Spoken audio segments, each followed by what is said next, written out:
Good morning and good afternoon, scholars. It's going to be May 7th. It's a lovely Thursday. Hope all of you are doing well.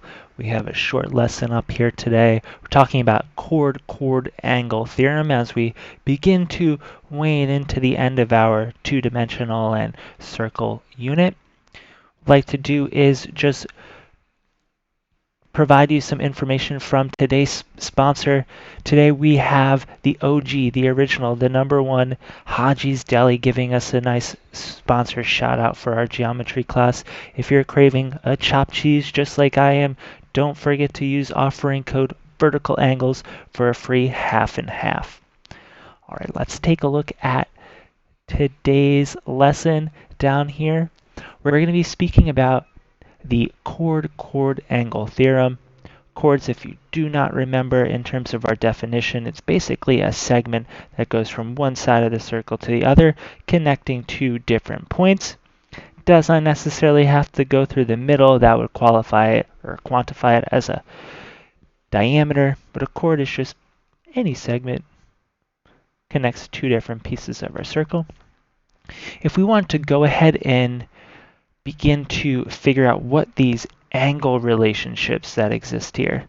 Like last week, we figured out the values of our lengths, multiplying each individual segment, setting them equal to each other. But if we want to do, say, the internal angles here, or what we would say are vertical angle pairs, cool thing that we're able to do is we can take the arcs that relate to those vertical angles, combine them and add them up, multiply them by 1/2, and we'll get the value of those internal angles.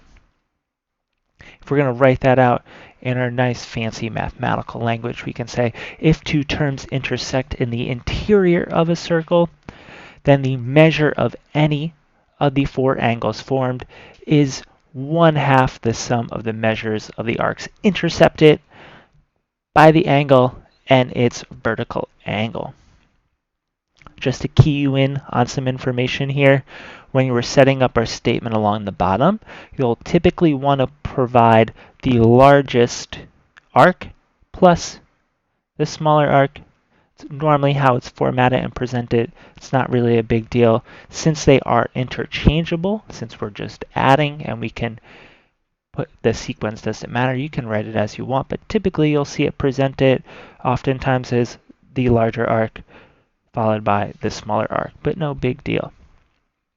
What I'd like to do is provide you a set of examples that cover this, and then we're going to touch on one of the homework questions that you had to do today as well. In an actual numeric version of this theorem, here we have circle V for HAR, VEY for Harvey as our points. Listed here, what we're going to look and go ahead and do, since we have the arc EY and the arc HA, I'm going to try and look for one of these internal angles right here. Since we have a vertical pair, we're going to be able to get the values here as well too. First off, what I'd like to do is write down our equation. We're going to say that the angle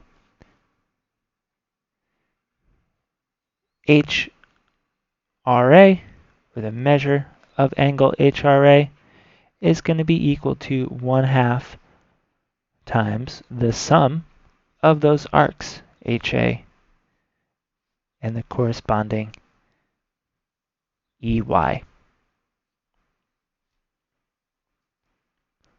Here, we're just going to assign this value as x, and we're going to say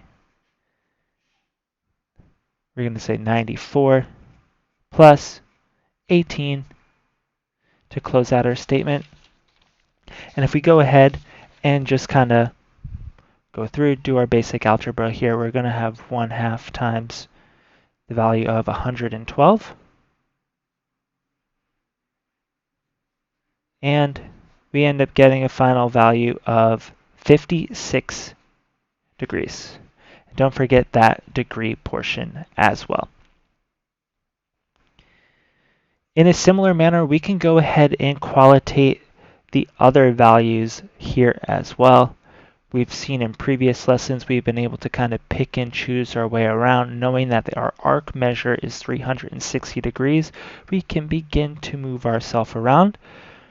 One thing that we can also do and relate is we can at times work backwards, given certain pieces of information.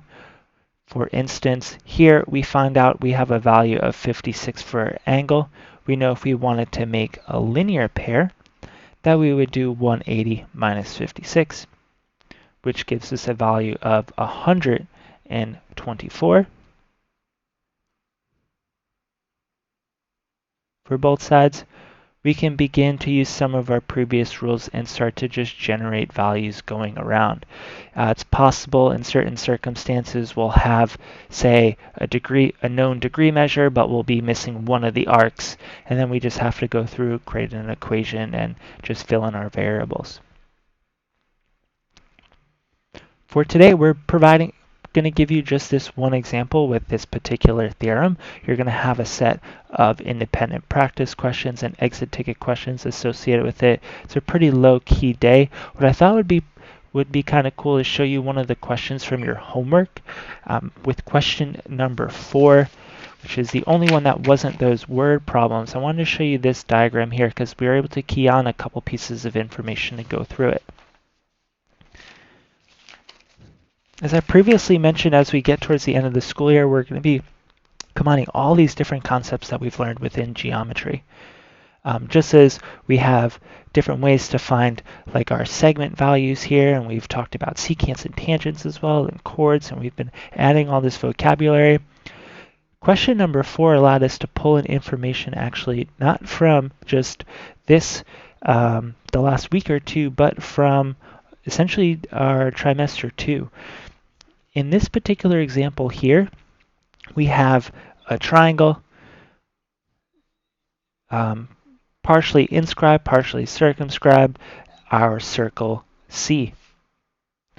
What we have listed here and what was written on your directions was that line BA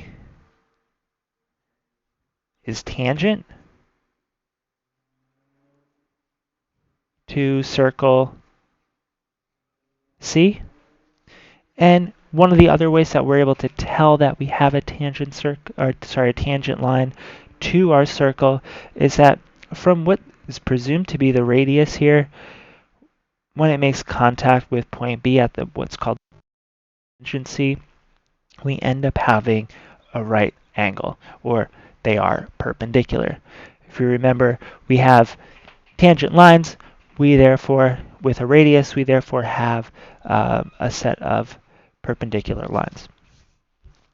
Next, here, along the bottom, knowing we have a 90-degree angle and knowing we have a 45-degree angle, we can solve for our missing angle. Our missing angle along the bottom here, 180 minus 90 minus 45 gives us 45.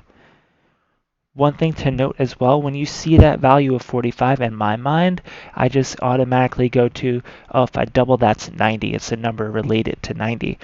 It also creates a special type of triangle as well that we've touched on many times before. This particular triangle here is an isosceles triangle.